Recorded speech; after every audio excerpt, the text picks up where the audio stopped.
Assalamualaikum warahmatullahi wabarakatuh. Alhamdulillah teman-teman sekalian, jumpa lagi hari ini. Kita akan ceritakan kisah Nabi dan para sahabat. Tentunya jangan lupa like, share, subscribe, kemudian berikan komentar yang terbaik untuk kami ke depannya bersama insyaallah.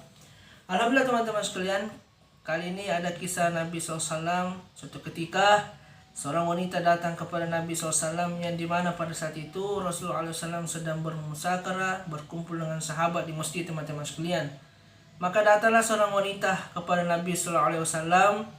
Maka pada saat itu seluruh sahabat terdiam melihat wanita tersebut, karena dengan beraninya, dengan tegas teman-teman sekalian, tanpa menghiraukan penglihatan orang, cibiran orang teman-teman sekalian, menghadap kepada Nabi Sallallahu Alaihi Wasallam. Maka ketika sampai di hadapan Nabi SAW, wanita itu langsung katakan, "Wahai Rasulullah, sesungguhnya saya telah berzinah. Maka tegakkanlah hukum kepada saya, supaya Allah SWT terima tobat saya." Maka mendengar perkara ini, Nabi SAW ini menampakkan wajah yang merah, karena wanita ini telah berbuat maksiat, yaitu berzinah. Maka Nabi SAW memalingkan wajahnya. Untuk apa teman-teman sekalian? Tanda bahwa Nabi SAW ini tidak mau mendengar perkara tersebut. Tetapi hukum akan ditegakkan teman-teman sekalian. Jadi Nabi SAW, karena wanita tersebut telah hamil, maka Nabi katakan, "Wahai fulana, silakan pulang ke rumahmu. Rawat daripada bayimu yang ada dalam perut itu, kemudian kembalilah kepada aku ketika anak itu telah lahir." Maka bulan demi bulan, hari demi hari teman-teman sekalian telah dilewati oleh wanita tersebut. Kemudian sampailah satu hari wanita tersebut telah melahirkan itu anak. Dalam masa nifas hari pertama, anak itu masih memerah, kemudian dibungkus teman-teman sekalian.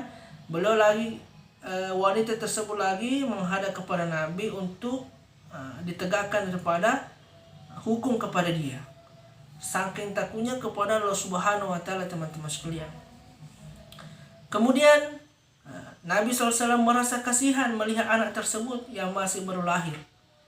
Maka Nabi beri keringan lagi.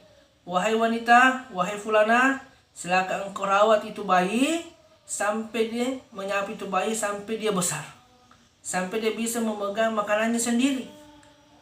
Maka dengan perasaan takut karena dosa yang telah dibuat oleh wanita tersebut, maka dia pula merawat daripada anak tersebut.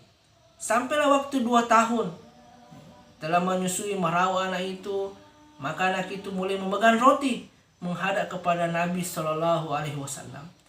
Ketika menghadap kepada Nabi SAW, maka teman-teman sekalian,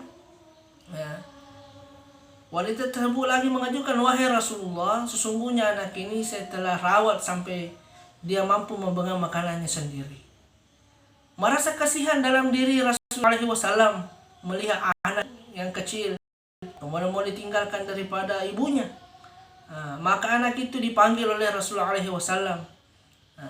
Kemudian ditawarkan kepada sahabat pada saat itu, "Wahai sahabatku, siapa yang hendak daripada merawat anak ini, dan dia akan bersamaku dalam surga kelak insyaallah." Maka teman-teman sekalian merasa kasihan kepada sang ibu, wanita pesina tersebut. Tetapi harus agama ditegakkan, harus dihukum dirajam teman-teman sekalian. Ketika dirajam, menembus dosanya dengan dirajam karena telah berbuat zina, Nabi SAW sendiri yang mensolati daripada wanita tersebut. Ketika disolati, selesai sholat teman-teman sekalian, maka dalam satu riwayat Umar bertanya, "Wahai Rasulullah, mengapa engkau mensolati wanita pesina tersebut?" Rasulullah SAW katakan, "Wahai Umar, sekiranya engkau melihat daripada tobatnya wanita pesina ini, satu tobatnya wanita pesina ini, maka 70 orang yang ada banina ini dibagi-bagikan, maka satu tobatnya ini akan mencukupi daripada 70 orang tersebut." Maka teman-teman sekalian, inilah satu wanita yang telah berbuat maksiat, terjerat dengan tipu daya setan.